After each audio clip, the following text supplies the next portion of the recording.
great day so far. How are you doing?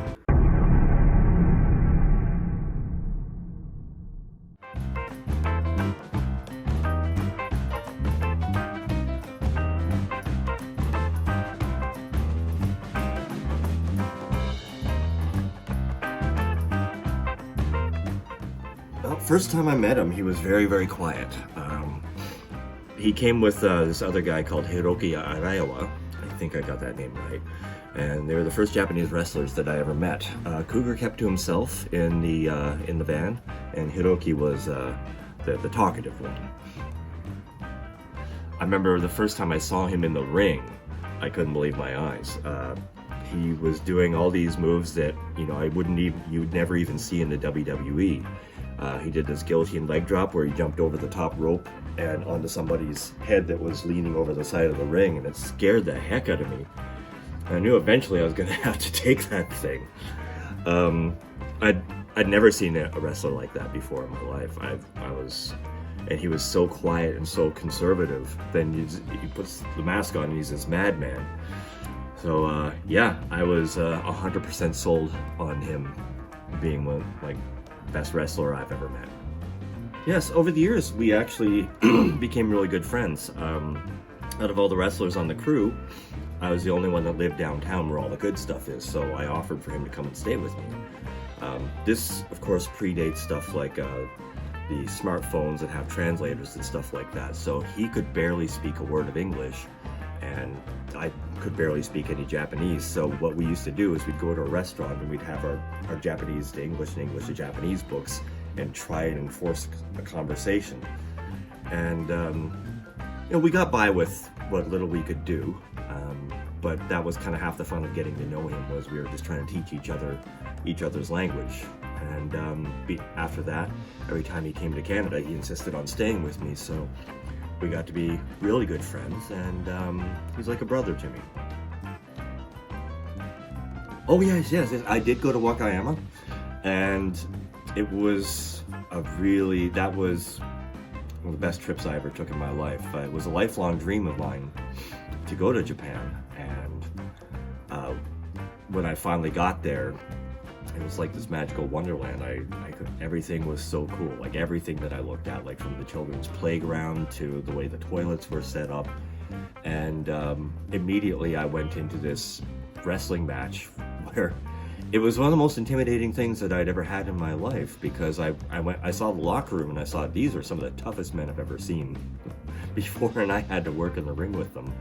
And after I met some of these wrestlers, he introduces me to the great Sasuke. And Sasuke, his English was actually really good, so I got to have a conversation with him, and I got to stay at Cougar's family's place in Wakayama, where they live on an orange orchard, and the house was beautiful, and his family was so kind, and it was the first time I ever really left North America, and he treated me,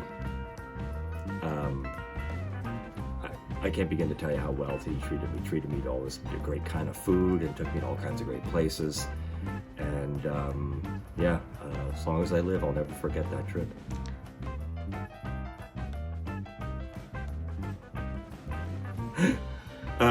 I didn't get lost with his dog. I got lost with this wrestler called Jardy Franz.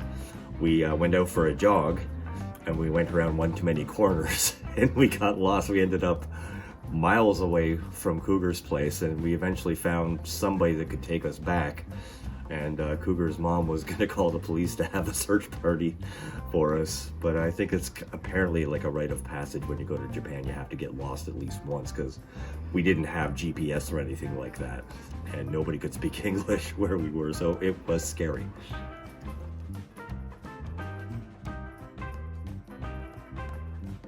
That's true, I do. Nobody in Canada thinks I look like him, but non-Canadians seem to think that I do. I think I look like Tom Cruise if his movie career didn't go very well. And he drank a lot.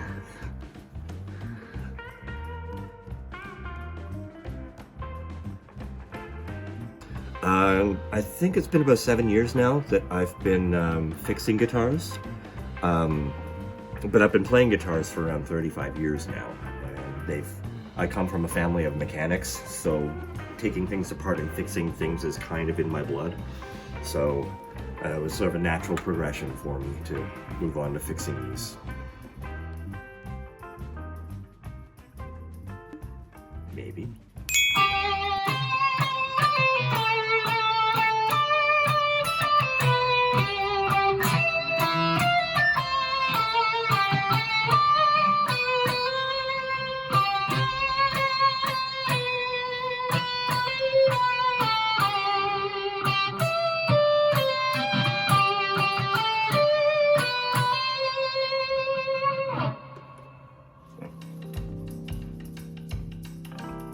You're welcome. Oh, thank you, Cooper. It's nice to see you again.